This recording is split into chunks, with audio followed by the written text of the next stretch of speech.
Bonjour, ici le pasteur Joel Spinks. Bienvenue à l'émission Vie de foi. Aujourd'hui, j'ai le plaisir de recevoir dans les studios le pasteur Stéphane Caddy. Bonjour et bienvenue. Bonjour, pasteur Joël. Gloire à Dieu. Je veux juste rappeler nos amis à la maison que vous avez un ministère en France, dans le sud de la France, dans un très beau coin du pays. Tu veux nous parler un peu de votre ministère là-bas? Oui, bien sûr. Nous sommes implantés dans la ville de Beausoleil-Monton et ses environs. Et donc, mon père travaille dans le milieu carcéral, la prison de Nice. Et on a une belle communauté qui grandit. On a la joie de faire des cultes également à la salle des fêtes de Beausoleil et l'église avance. Oui. OK. Des cultes comme d'évangélisation? Ou... Oui, évangélisation, adoration aussi, avec prière pour les besoins, enseignement de la parole de Dieu. Donc, si les gens veulent vous retrouver, ils peuvent aller sur un site web? Tout à fait, église-évangélique-beausoleil.com. Et l'église va bientôt changer de nom, Église évangélique de la Riviera. La Riviera, c'est de Nice-Est à Monton, c'est la vision de l'église. Bon, bien, gloire à Dieu. Donc, soyez les bienvenus à leur rendre une visite. Moi, peut-être, je vais être là, je ne sais pas, peut-être au mois de septembre 2017. Septembre. Donc, gloire à Dieu. On vous attend avec joie. Bien, gloire à Dieu. Et visitez le site web églisedelavictoire.com pour connaître mon itinéraire. Si vous voulez me rencontrer en personne, ça me fait plaisir de vous donner la main. Donc, gloire à Dieu. Aujourd'hui, on va parler encore une fois de la croix. Oui, cette semaine, nous parlons de la croix. C'est inépuisable. Oui, c'est ça. Et en fait, je crois des fois, les gens s'imaginent « Ah, la croix, je connais tout ça ». Mais comme nous étudions ensemble, cette semaine, nous voyons qu'il y a plein de choses qu'on découvre. Ouais. Il y a vraiment des profondeurs. Et même, je connais un pasteur, son émission, en fait, s'appelle « Le message de la croix ». Et pendant des années, il enseigne la croix dans chacune de ses émissions. C'est une émission qui passe du lundi au vendredi. Tous les jours? Oui, tous les jours, il parle de la croix. Donc, on ne peut pas épuiser le sujet. Et nous sommes certainement bénis en parlant de l'œuvre de la croix, parce que c'est là où nous avons été rachetés et nous sommes bénis aujourd'hui. Nous sommes en route vers le ciel à cause de la croix. Tout à fait, tout à fait. Tout à fait. Et j'aimerais parler avec vous aujourd'hui sur les réactions face à la croix. Ouais. Il y a un texte dans Luc 23, verset 35, qui dit que le peuple se tenait là et regardait. Les magistrats se moquaient de Jésus, disaient « Il a sauvé les autres, qu'il se sauve lui-même. S'il est le Christ, l'élu de Dieu. » Les soldats aussi se moquaient de lui, s'approchant, lui présentant du vinaigre. Il disait « Si tu es le roi des Juifs, sauve-toi toi-même. » Il y avait au-dessus de lui cette inscription « Celui-ci est le roi des Juifs. » Et jusqu'au verset 56, il y a plusieurs réactions, pasteur Joël, par rapport à l'œuvre de la croix. Dans ce qu'on a lu, là, par exemple, il est parlé des moqueurs.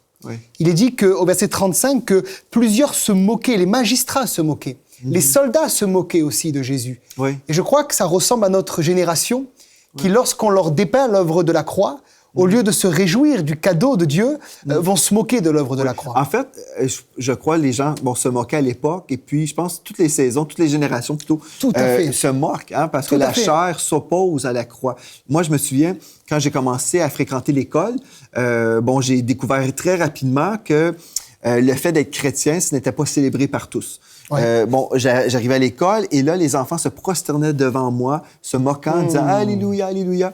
Et j'ai compris, vers l'âge de 5 ans, je devais prendre une décision, soit arrêter de parler de Jésus pour avoir des amis et être comme les autres, ou vraiment m'affermir dans les voies de Dieu. Et puis c'est ça que j'ai fait, puis je n'ai aucun regret, parce que nous sommes heureux avec le Seigneur. Mais c'est ça, il va toujours y avoir des réactions. Il y a des gens qui vont se moquer. Tout à fait, parce qu'on a vu ensemble dans 1 Corinthiens 2, verset 7, que la croix, c'est la sagesse mystérieuse et cachée que Dieu avait dessinée avant les siècles. C'est-à-dire que l'œuvre de la croix, ceux qui étaient présents à ce moment-là, ne comprenaient pas. C'était une sagesse qui était mystérieuse. C'est comme si Dieu avait caché cette sagesse juste pour notre temps, pour après la croix. Pour cette dispensation de la grâce, il a pu libérer cette sagesse. Mais ceux qui étaient là ne comprenaient pas. 33 ans et demi, c'est une folie pour les Juifs, c'est un scandale pour les païens. Mais pourquoi Jésus meurt sur la croix? Et nous avons aujourd'hui la révélation. Et pour nous, ça ne devrait plus être un sujet de moquerie, mais un sujet de joie. Oui, absolument. Oui, c'est ça. Donc, il y a des moqueurs et ceux aussi qui regardent de loin. Tout à fait, ceux qui regardent de loin. La Bible dit, donc, au verset 49, que tous ceux de la connaissance de Jésus et les femmes qui l'avaient accompagné depuis la Galilée se tenaient dans l'éloignement et regardaient ce qui se passait. Donc, beaucoup de personnes étaient venues. C'était un événement public à Jérusalem. Il était très connu, le Seigneur. Il avait multiplié les pains, les poissons, guéri, libéré. Et au lieu de s'approcher de l'œuvre de la croix, il se tenait dans l'éloignement. On voit aucune émotion, il ne pleure pas. Il n'y a pas de larmes, il n'y a pas de repentance. Il n'y a rien du tout. Et pourtant, ils étaient de la connaissance de Jésus. Donc Jésus peut-être les avait bénis, peut-être les avait guéris, délivrés, mais ils se tenaient dans l'éloignement. Ouais. Toi, en tant que fils de pasteur, tu aurais pu ne pas suivre le Seigneur. Moi, j'ai de la famille. En fait, toute ma parenté servent le Seigneur. Nous sommes tous dans le ministère à plein de niveaux, là. Et puis, il y en a qui ont entendu l'Évangile toute leur vie, mais ils se tiennent au loin même aujourd'hui. Même s'ils ont entendu parler de Jésus. Et dans ton cas, on n'a pas vraiment appris à connaître ton témoignage personnel, mais si tu veux nous donner juste quelques brides, nous aider un peu à comprendre. Tu as entendu l'Évangile, mais est-ce que tu as accepté tout de suite ou tu t'es tenu au loin pendant un certain moment? J'ai connu Jésus très tôt, puisqu'à l'âge de 11 ans, j'étais baptisé du Saint-Esprit, je parlais en langue, j'assistais aux réunions. Et puis vers l'âge de 14 ans, j'ai eu un temps où je me suis éloigné de Dieu, jusqu'à l'âge de 18 ans.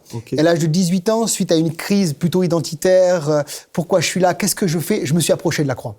Et j'ai dit à Dieu, c'est ça, mon père te prêche, si ce qu'il prêche c'est vrai, viens me visiter. Et il m'a visité, Joël. Wow, OK, raconte. Et j'ai senti une présence me visiter, une chaleur m'envahir, me toucher de la tête aux pieds et des chaînes tomber. Et à l'âge de 22 ans, j'ai senti l'appel au ministère et je suis rentré. J'ai 30 ans aujourd'hui et je sers le Seigneur. Et je ne regrette pas, Joël. Gloire à Dieu, c'est merveilleux parce que nous avons tous une expérience avec Dieu. Hein. Tout à fait. Nos expériences sont différentes, mais c'est merveilleux de savoir on peut se tenir au loin même si nous avons été élevés dans les voies de Dieu. Donc, ce n'est pas une question de religion, d'Église. Même, il y a des gens à l'extérieur qui se tiennent au loin, c'est clair.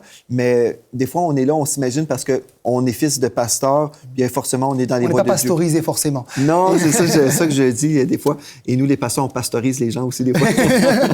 Mais c'est ça, OK. Donc, c'est ça.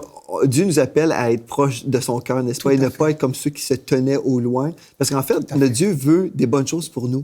Si on se tient au loin, on a cru un mensonge. Comme toi, de l'âge de 14 ans à 18 ans, en fait, tu étais dans le mensonge. L'ennemi t'avait séduit à croire que la vie sans Dieu était préférable et peut-être, je sais pas, l'ennemi te disait, bien, tu vas avoir plus de plaisir sans Dieu dans ta vie ou Dieu te limite ou tout ça. Mais ça, c'est le diable. Hein? Le diable est le père du mensonge. Et c'est à nous de s'approcher. On voit avec le père et le fils prodigue, c'est pas le père qui vient vers le fils, c'est le fils qui vient vers le père. Donc c'est à nous de prendre la décision de plus nous tenir dans l'éloignement de l'œuvre de Jésus à la croix, mais de s'y approcher. C'est ça. Si je m'approche de Dieu, il va s'approcher de moi. Amen, amen, pasteur Joël. Exactement. Et c'est merveilleux parce que cette invitation-là est pour chaque personne. Si on s'approche de Dieu, forcément, on sent que le Seigneur s'approche de nous. Et dans mon cas, je savais que le diable essayait de m'éloigner de Dieu. Hein? Le diable essayait d'éloigner chaque personne. Mais quand on a goûté à la bonté de Dieu, comme toi, tu l'avais goûté à l'âge de 11 ans. Moi, j'ai été baptisé du Saint-Esprit à l'âge de 10 ans. Wow. C'était super merveilleux. Mais non seulement j'ai vécu cette expérience-là, mais je voyageais aussi avec mon oncle qui était pasteur. Et puis, dans son ministère, j'ai vu des miracles. J'ai vu un homme qui était aveugle, qui a commencé à voir. Wow. Et je peux te dire, quand on voit des choses comme ça, on sait que Dieu est vivant, que c'est pas le Dieu de mes parents seulement ou le Dieu d'une religion, mais Jésus est vivant aujourd'hui, vraiment. Donc, l'ennemi a essayé. Mais il n'a pas réussi parce que je voulais rien manquer de ce que Dieu avait en réserve. Parce que Dieu est tellement bon, il est tellement vivant, il est tellement puissant, bien, le diable n'a rien sur Dieu. Il peut rien m'offrir. Amen, amen. Et puis, si vous avez cru pendant un temps, vous vous êtes éloigné de Dieu pendant un temps, et peut-être vous êtes là, vous écoutez cette émission, peut-être vos parents sont chrétiens, et vous êtes peut-être dans les parvis de Dieu, mais vous êtes quand même assez loin parce que vous refusez de vous donner entièrement. J'aimerais vous dire aujourd'hui que le diable imite toujours le Seigneur et puis le diable n'a rien à vous offrir. Au contraire, il veut toujours supprimer de votre vie. Il veut vous enlever des choses. Mais aujourd'hui, l'Esprit de Dieu nous appelle à se rapprocher de lui. Amen. Amen. Il y a un autre groupe, Joël, c'est les sympathisants. Dans Luc 23, 48, tous ceux qui assistaient à ce spectacle, après avoir vu ce qui était arrivé, s'en retournèrent en se frappant à la poitrine. Donc, en Israël, lorsqu'on frappait la poitrine, c'était signe de sympathie, de compassion. Et je crois que ça ressemble à beaucoup de personnes qui viennent aujourd'hui à l'Église. Ils entendent le message de la croix, ça les touche. Il y a une sympathie, il y a une compassion, parfois même quelques larmes. Hein. On fait un appel au salut, les gens pleurent, on a l'impression que c'est bon, ils vont accrocher, ils vont suivre Jésus, mais ils nous échappent. Parce que quelque part, il n'y a pas une véritable repentance. C'est vrai. Et Jésus en parlera, quand il parle des 4 terrains, il parlera du 2e terrain et il dira que c'est l'endroit qui est semé dans les endroits pierreux. celui qui entend la parole et la reçoit aussitôt avec joie. Il y a une émotion. Waouh, Jésus est mort pour moi, à l'œuvre de la croix, je peux être guéri, je peux être béni, je peux être délivré. Mais il est dit que il n'a pas de racine en lui-même, il manque de persistance, et dès que survient une tribulation à cause de la parole de Dieu, ou une persécution, comme tu as vécu, il y trouve une occasion de chute. Et je crois que l'œuvre de la croix n'est pas là pour amener une émotion, mais une transformation. C'est ça, absolument. Ça, c'est vrai. Parce qu'il y a plusieurs personnes qui entendent le message du salut, et puis on va avoir toutes sortes de réactions. Aujourd'hui, on en parle. Et nous, les enfants de Dieu, sauvés, nés de nouveau, on s'imagine, parce que ce que nous voyons, tu mentionnes des larmes, je l'ai déjà vécu, j'ai vu des gens pleurer, et on s'imagine, mais la personne est sauvée, c'est clair. Et la personne vient à l'église même pendant un temps, va louer le Seigneur, et puis on dit, vraiment, la personne est sauvée, c'est clair, là. Parce qu'on voit aussi des fruits, en tout cas, on s'imagine que c'est les fruits du salut. Mais il y a une chose que j'ai comprise, il n'y a pas si longtemps. Il y a une chose qu'on doit comprendre. Bon, nous sommes créés en 3 dimensions. L'homme est un esprit qui habite un corps, qui possède une âme, la pensée, la volonté et nos émotions. Il y a plusieurs chrétiens qui sont sauvés dans leur âme, mais pas sauvés dans leur esprit. C'est-à-dire, ils ne sont pas nés de nouveau. Donc, une personne, dans ses pensées, dit « Ah, j'adhère ». Ou dans mes émotions, « Oui, je suis touché ». Mais finalement, la personne ne s'est pas entièrement donnée à Dieu. Donc, on voit la personne à l'église pendant un certain moment, on dit, ah, bien, je l'ai vu pleurer. Elle était touchée dans ses émotions. Je l'ai vu pleurer et je vois quand même certains changements dans ses pensées. Elle commence à changer un peu. Mais la personne, si elle ne s'est pas vraiment abandonnée entre les mains de Dieu, elle demeure le Seigneur de sa vie, le boss, le maître de sa propre vie. Et oui, elle croit dans le Sauveur, mais elle n'est pas régénérée. Et c'est pour ça que souvent, les gens disent « Ah, la personne a perdu son salut. » Admettons, on ne rentrera pas dans le débat aujourd'hui. Il faut écouter le disciple victorieux et entendre ma réponse. Mais les gens s'imaginent toutes sortes de choses. Mais quelqu'un, là, vraiment, qui a été sauvé dans son esprit, bien, des fois, la personne ne pleure même pas. Ouais. Des fois, la personne peut être très stoïque. C'est pas spectaculaire, forcément. Non, mais des fois, oui. Mais c'est profond. Mais des fois, oui, des fois, non. Oui, des fois, donc, on ne peut pas juger de l'extérieur tout à fait. Et dire « Ah, la personne pleure, elle est sauvée. » Non, tout à fait. C'est pas le cas. Parce qu'on est tellement déçus. Des fois, on est là. J'ai eu, pasteur, là, mon épouse et moi, on est allés dans une maison. Oui. On a conduit toute une famille au Seigneur. Oui. Le père, la mère, tout le monde pleurait. On était tellement touchés. On n'a jamais revu ces personnes. On a vécu ça aussi. Non, mais c'est tellement désolant et on est tellement heureux. Tout à fait. Après, on est tellement déçus. C'est une décision de suivre. C'est pas une émotion. C'est ça. C'est une décision. On décide de se repentir. Oui. Et puis, il y a encore un autre groupe, Joël, c'est le centenier. Il est dit qu'au verset 47, le centenier, voyant ce qui s'était arrivé, glorifia Dieu et dit certainement cet homme était juste. Je suis sûr que cet homme-là, il a dû voir des centaines et des centaines de crucifixions. Oui. Peut-être même qu'il supervisait l'événement. Hein. Ouais. Mais lorsqu'il a vu les 7 paroles de Jésus à la croix, lorsqu'il a vu le tremblement de terre, le ciel se changer en ténèbres, Christ déclarer « Mon Dieu, pourquoi m'as-tu abandonné ?» Il a dû se dire « Celui-là, c'est pas comme les autres. » C'est différent, là. Et il a glorifié Dieu. Et je crois que l'œuvre de la croix nous amène à une vie d'adoration, une vie de louange. Quelqu'un qui a goûté l'œuvre de la croix est un adorateur en esprit, en vérité. Ouais. Parfois, les gens me disent, mais est-ce qu'il y a un sujet de louer Dieu? Je suis triste, je suis malade, je suis fatigué. Oui, il y a un sujet, Joël, la croix. Oui. Et d'ailleurs, dans le ciel, il est dit que les vieillards et les anges autour du trône chantent à l'agneau immolé. Ouais. Donc même la notion de l'agneau immolé de la croix est un sujet de louange dans le ciel. Oui, absolument. Parce que des fois, les gens viennent au Seigneur parce qu'on a prêché un message. Bien, si vous venez à Jésus, vous serez guéris. Vous vivrez ceci ou cela. Et c'est certain qu'il y a des promesses pour l'enfant de Dieu, mais on ne vient pas au Seigneur pour les bienfaits que Dieu nous donne. On vient au Seigneur parce que nous sommes pécheurs en route vers l'enfer. Et on a besoin d'un sauveur. Amen. Et donc, on se repent. Et oui, merci Seigneur, le psaume 103 est là et il nous pardonne toutes nos iniquités, il guérit toutes nos maladies. Oui, mais si on vient au Seigneur parce qu'on veut consommer des choses, on ne vient pas pour les bonnes raisons. Donc, on doit se repentir, se détourner de notre mauvaise vie, réaliser, je suis pécheur, en besoin d'un sauveur. Tout à fait. Et c'est là où je peux vraiment donner ma vie au Seigneur. Tout à fait. Et là, oui, le Seigneur va bénir et faire... Dieu est tellement bon. Dieu aime ses enfants, Dieu aime prendre soin de ses enfants. Tout à fait. Comme moi, j'aime mes filles. Toi, tu as une petite fille. Je suis certain que tu l'aimes aussi. Ouais. Et puis, on aime prendre soin de nos enfants, leur donner la provision, la nourriture. Je pense que ta petite fille dort dans ta maison. Oui. Elle ne dort pas dehors. Non, à la maison. Donc, je l'entends la nuit, d'ailleurs. Oui. On prend soin de nos enfants parce que nous aimons nos enfants. Et Dieu est pareil. Mais si on vient au Seigneur parce qu'on dit, ah bien, je vois, Dieu va me donner une maison, Dieu va me guérir de ceci ou cela. Au lieu de chercher Dieu, on cherche sa main seulement. Tout à fait, tout à fait. Et c'est pas ça que Dieu veut. Là. D'ailleurs, tu parlais tout à l'heure des des signes, des fruits de la repentance. On a parlé de ce brigand sur la croix, un autre personnage, qui lui va parler de la crainte de Dieu. Ne crains-tu pas Dieu? Comment un brigand qui parle de la crainte de Dieu? Ça, c'est un signe de conversion. Je pense aussi à Zachée, qui, lorsqu'il va rencontrer Jésus, il y a des signes. Il dira, je donne la moitié de mes biens aux pauvres, et si j'ai fait tort à quelqu'un, je lui rends le quadruple. Il y a des signes quand quelqu'un est né de nouveau. Et normalement, l'œuvre de la croix nous amène au fruit de la repentance. Il y a des signes. Quelqu'un qui est passé par la croix, ça se voit. C'est ça, absolument. Gloire à Dieu. Donc, il va y avoir des fruits, une vie changée, une vie transformée. Si on ne change à aucun niveau, s'il n'y a aucun changement, bien, peut-être vous avez besoin de vraiment donner votre vie au Seigneur Jésus. N'est-ce pas? Tout à fait. Si on dit, à l'église, telle personne a fait la prière de repentance, des fois, les gens s'imaginent que la prière de repentance est une prière magique. C'est une prière qui change nos vies si elle vient du cœur. Tout à fait. Et l'Esprit doit nous convaincre de péché. Oui. Je peux la répéter le nombre de fois que je veux. S'il n'y a pas une conviction de péché à la base, il n'y aura pas véritablement une véritable repentance. L'Esprit me convainc, je fais la prière du salut, et le miracle se passe, je nais de nouveau par le Saint-Esprit. Et c'est un miracle. On s'entend, c'est un miracle. C'est un miracle. Parce qu'une vie change. On est transféré du royaume des ténèbres, et puis, d'un seul coup, on arrive dans le royaume de la lumière, du Fils de Dieu. Et notre vie change. Joël, qui, lui, a rencontré Jésus très jeune.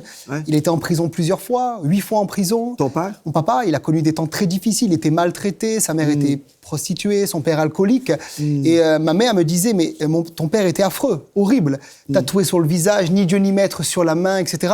Mais lorsqu'il a rencontré Jésus, il y a eu des fruits. Et l'un des fruits, c'était la douceur, c'était l'amour.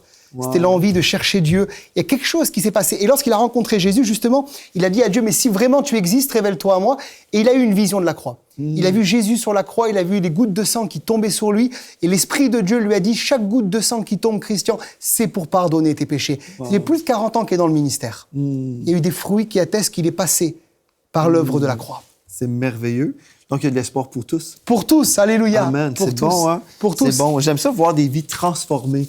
Parce que Dieu ne veut pas être une addition dans notre vie. Non. C'est pas un principe qu'on va prendre. Ah, je vais prendre tel principe de la Bible, celui-là, celui-ci. Ah, pas celui-là. Non, on donne toute notre vie au Seigneur. Tout à fait. Et là, quand on fait confiance à Dieu, c'est lui qui devient vraiment le maître de notre vie. C'est ça, le mot Seigneur. Hein? C'est juste maître. Et quand Dieu est notre maître, on va faire ce que le maître nous dit de faire. Amen, tout à fait. C'est vrai, à fait, Joël. Et puis Dieu, s'il nous dit, fais ceci, c'est toujours pour notre bien. Toujours. Parce qu'il veut nous épargner les douleurs que l'ennemi veut pour nous. Et des fois, les gens disent, ah, ben, je vais manquer ceci, je vais venir au loin, je vais peut-être juste voir un peu. Non, mais il faut vraiment s'abandonner. Je peux vous dire, je l'ai essayé et je l'ai vécu. Et Dieu veut se glorifier dans vos vies. Amen. Mais faites-lui confiance. Amen. Donc, ne soyez pas comme les gens qui se tiennent au loin. Il y a encore un autre groupe, Joël, c'est les femmes. Au verset 56, toujours de ce même chapitre, il est dit qu'elles s'en retournèrent, elles préparèrent des aromates et des parfums, puis elles se reposèrent le jour du sabbat selon la loi. Donc on voit qu'il y a encore un autre niveau d'implication. Elles vont préparer des aromates pour embaumer le corps de Jésus, elles vont prendre le corps du Seigneur, etc. Ça me montre une vie de service. Ça veut dire que la croix doit nous amener à servir le Seigneur. Et ce qui est merveilleux, c'est qu'au chapitre 24, le chapitre suivant, c'est à elles que Jésus va se révéler, en tout cas les deux anges vont se révéler pour annoncer la résurrection du Seigneur. Et ceux qui goûtent et qui expérimentent la croix et qui vont se donner entièrement dans une vie de service, une vie d'implication plus grande, comme ces femmes, vont expérimenter des résultats glorieux. Gloire à Dieu. Elles vont prêcher aux apôtres, leur annonçant la résurrection. Les apôtres vont pas y croire, hein. Ils vont dire c'est de la rêverie, c'est des femmes qui se trompent. Des choses. Sauf Pierre qui va aller, qui va trouver le linge de Jésus, etc. Mais en tout cas, on voit qu'il y a un autre niveau d'implication. Et je crois que dans l'Église, ce qui manque, c'est des gens qui ont tellement expérimenté l'œuvre de la croix qu'il y a un niveau de consécration supérieur. Tout de suite, on est prêt à servir. On voit ces femmes-là prêtes à servir. Plusieurs personnes viennent dans nos églises, pas pour servir, mais pour se faire servir. Tout à fait. Ils viennent à l'église comme consommateurs. Je vais choisir mon église si, la louange me plaît, si, j'aime le ministère des enfants, si j'aime les chaises et si la salle est bien climatisée. C'est beaucoup de critères. Hein? Vous êtes surpris? Je suis pasteur. Toi aussi, tu es pasteur et tu as peut-être vu les mêmes choses en France. Tout à fait. Les gens ont des critères. Tout à fait. Et au lieu de servir, on veut être servi. Exactement. Et il y a un problème, n'est-ce pas, à ce niveau-là? Parce que si on veut... L'enfant de Dieu qui vient de naître de nouveau, qui est vraiment sauvé, va vouloir servir le Seigneur. Tout à fait. Et puis, où est-ce qu'on peut servir le Seigneur, d'après toi, pasteur? Dans l'Église. Dans l'église, dans l'église. Souvent, je dis, un chrétien sans église, c'est comme un boulanger sans boulangerie. Il y a un problème. C'est comme un sportif qui fait jamais de sport. Exactement, exactement. Qui a payé son abonnement au gym, mais qui refuse d'y aller. Tout à fait, tout à fait. Ouais. Et je crois que c'est important de servir dans l'Église. D'ailleurs, les dons spirituels, par exemple, Paul parle de la prophétie qui édifie, qui console, qui exhorte, elle est donnée pour l'utilité commune. Donc tous les dons que nous recevons, c'est pas pour nous, c'est pour les autres. C'est ça. Et le meilleur lieu où je peux exercer la prophétie ou d'autres dons, c'est dans l'Église locale. Et je crois que l'Église, pour qu'elle soit forte et qu'elle avance, elle a besoin de gens qui expérimentent tellement la croix, qui sont prêts à non plus se faire servir, mais à servir. Oui. Servir. Oui, je me souviens une fois, mon épouse et moi, on était en visite, on circulait dans plusieurs églises au début de notre mariage, et puis on était dans une église, dans une province que je nommerai pas, mais on trouvait ça horrible comme église. Ma femme me dit « Ah, je déteste cette église, je déteste la louange, elle détestait tout. » Après le culte, le pasteur me dit « Écoute, on veut t'offrir un poste dans notre église. » Mais la chair disait « Non, je veux rien savoir. » Mais là, au début, j'ai dit non. Après, mon épouse me dit « Mais si c'est Dieu, Wow. sommes-nous prêts à vraiment servir le Seigneur ou faire ce que nous aimons? » Tout à fait. Puis finalement, j'ai dit, longue histoire courte, mais finalement, on a accepté de passer en entrevue. Wow. Et puis, on a pris Seigneur. On voulait pas trop y aller, mais il y avait un vote il devait voter dans cette église-là. Et puis, le vote devait être à 80 et puis nous, c'était 78 en notre faveur. Donc, on était épargnés d'y aller. D'accord. Mais tu étais prêt à dire oui, Joël. Oui, mais c'est ça. Donc, il faut servir le Seigneur. On n'est pas là pour se servir. Et en fait, j'ai dit, il y a des personnes qui vont choisir des églises. Mais Dieu ne nous appelle pas à choisir une église. Dieu nous appelle à être dirigés de son esprit. Amen. Amen. Dieu nous a déjà dirigés dans une église qu'on n'aimait pas la louange, on n'aimait rien. Mais Dieu nous a dit, allez là, parce que j'ai besoin de vous dans cette église pour aider et contribuer. Tout à fait. Donc, au lieu de retirer et dire, ben, moi, je veux ceci, je veux cela, mais Dieu nous appelle à servir, comme ces femmes, comme tu mentionnes. Tout à fait. Tout de suite, la réaction, la croix égale service. Tout à fait. Je pense à l'apôtre Paul. L'apôtre Paul, lorsqu'il va rencontrer Jésus sur le chemin de Damas, sa vie va être transformée par l'œuvre de la croix. Et après ça, c'est toute une vie de service. Alors, on n'a pas fait un appel apostolique, mais quand même, il y a une vie d'abandon. Il est prêt à être persécuté, maltraité, souffrir. Ça, c'est le signe que quelqu'un a expérimenté la croix. Et plus j'ai une révélation de la croix, plus je suis prêt à servir le Seigneur. Et plus je me sers moi, plus je me rends compte qu'à la base, il y a une mauvaise révélation de ce que Christ a fait pour nous à la croix. Il y a une vie d'abandon, il y a une vie de service, il y a une vie de consécration, il y a une vie où il y a du fruit. D'ailleurs, Jésus dira que il va mourir, si le grain de blé ne meurt, il reste seul, mais s'il meurt, il porte beaucoup de fruits. Christ est mort pour qu'il y ait du fruit. Amen. Et dans notre vie, la croix doit nous amener à porter du fruit comme Christ. Mais pour ça, comme pour Christ, parfois, il faut mourir. Mais à nous-mêmes. Jésus a été le modèle parfait. Exactement. À nos idées, à nos pensées, à notre volonté, Pasteur Joël.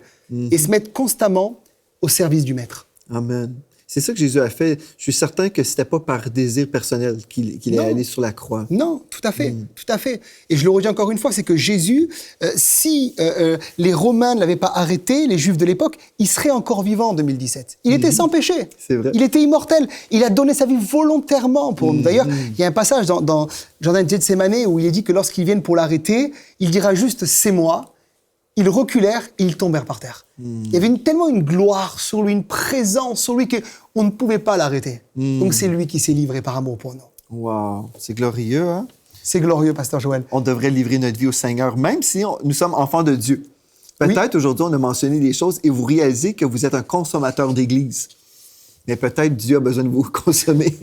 Peut-être vous avez besoin de vous abandonner. Vraiment, imagine si les gens dans les nations, tous ceux qui sont là aujourd'hui avec nous à la maison, si plusieurs personnes disent « OK, je vais arrêter d'être un chrétien du dimanche où je viens à l'Église pour me faire servir, mais je vais commencer à vraiment aimer le Seigneur et je vais servir. » Peut-être l'onction de Dieu va venir sur vous pour laver les toilettes à l'Église. J'ai commencé par ça, Pasteur Joël. Ah oui? Parce que j'ai vu mon pasteur et je lui ai dit « Pasteur, j'ai un appel au ministère pour la prédication, pour les âmes. » Il m'a dit « Tu commences par laver les toilettes. » Amen. Et lorsque j'ai lavé les toilettes, mon cœur était dans la joie. C'était un premier pas. Si on est fidèle dans les petites choses, il donnera des grandes choses. J'ai aussi lavé les toilettes à l'Église. D'accord. Mais avant d'avoir le micro, des fois, c'est la brosse de toilette. Tout à fait. Oui. Tout à fait. Et puis, en fait, si je lavais encore la toilette aujourd'hui, bien, j'aurais la même récompense si je réponds à l'appel de Dieu. Amen. Peu importe ce que je fais, si je fais ce que Dieu me demande de faire, je vais avoir la même récompense. Si vous lavez la toilette à l'Église et Dieu vous a appelé à le faire pendant un temps, Bien, gloire à Dieu, vous recevrez la même récompense que le prédicateur qui répond à l'appel de Dieu. C'est vrai, ça. C'est tellement important. Dieu nous teste. Et je crois qu'il y a un dernier personnage, Pasteur Joël, c'est aussi Joseph d'Arimathée. Oui. Il y avait un verset 50, un conseiller, homme nommé Joseph d'Arimathée, bon et juste, qui n'avait point participé à la décision et aux actes des autres.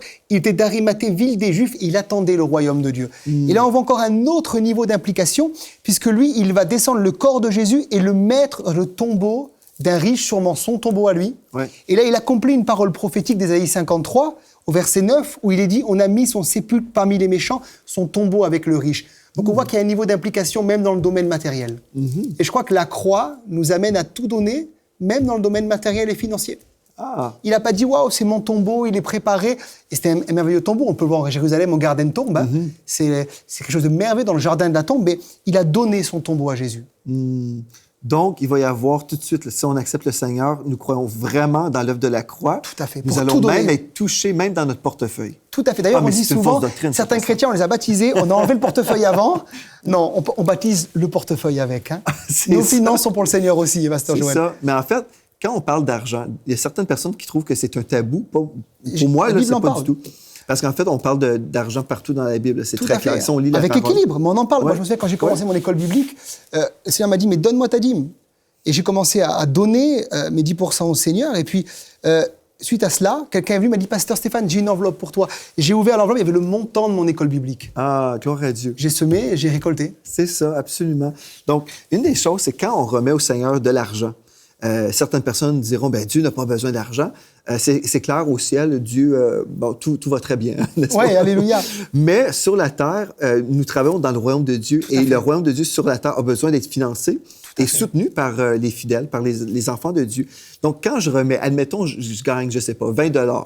OK, je remets 20 $ dans l'offrande, bien, j'ai donné 1 heure de ma vie au Seigneur. C'est un geste d'adoration, n'est-ce pas? Donc, c'est pas grand-chose. Non, mais admettons, je donne juste comme... Mais peu importe, l'argent représente une portion de ma vie. Ben, j'ai travaillé pour recevoir tel montant. Donc, quand je remets un montant, je remets cette portion de ma vie au Seigneur. Donc, le Seigneur reçoit ce geste comme étant un geste d'adoration. C'est merveilleux. Donc, on doit honorer le Seigneur même à ce niveau-là. Et on voit ici le personnage Joseph dans la parole. C'est ça qui a fait justement... Une telle révélation de la croix que plus rien ne lui appartient. Oui, c'est ça. Tout appartient au Seigneur. C'est ça. Et peut-être que certains nous regardent, ils sont peut-être moqueurs, sympathisants, dans l'éloignement, et on les invite à rentrer dans la repentance, dans ceux qui donnent gloire à Dieu, dans ceux qui servent le Seigneur et dans ceux qui donnent tout au Seigneur. Oui, donc aujourd'hui, vous pouvez prendre la décision d'être une personne proche de Dieu, une personne qui va honorer le Seigneur, une personne qui va servir, qui va aimer le Seigneur de tout son cœur et qui va même donner de ses finances. Moi, là, je prêchais sur les finances avant d'être pasteur. Wow. Je circulais dans des églises et j'encourageais les fidèles à semer et soutenir l'œuvre de Dieu. Les pasteurs aimaient ça. Mais pour moi, ça me gênait pas du tout, mais je savais que c'était une clé pour vivre une percée. Plusieurs chrétiens sont dans le manque, mais c'est parce qu'ils sont avares, ils ont l'amour de l'argent. En fait, des fois, les gens accusent certains prédicateurs d'avoir l'amour de l'argent, mais en fait, quand nous ne donnons pas, c'est parce que nous aimons premièrement avant Dieu. Alléluia. Je vous invite à avaler cette pilule. Que Dieu vous bénisse. Merci d'avoir été là. Merci, Pasteur. Et d'ici à demain, soyez richement bénis.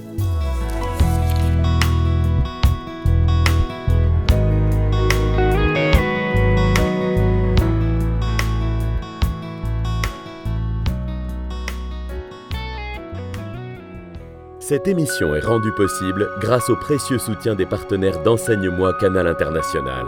Retrouvez tous nos programmes sur emcitv.com.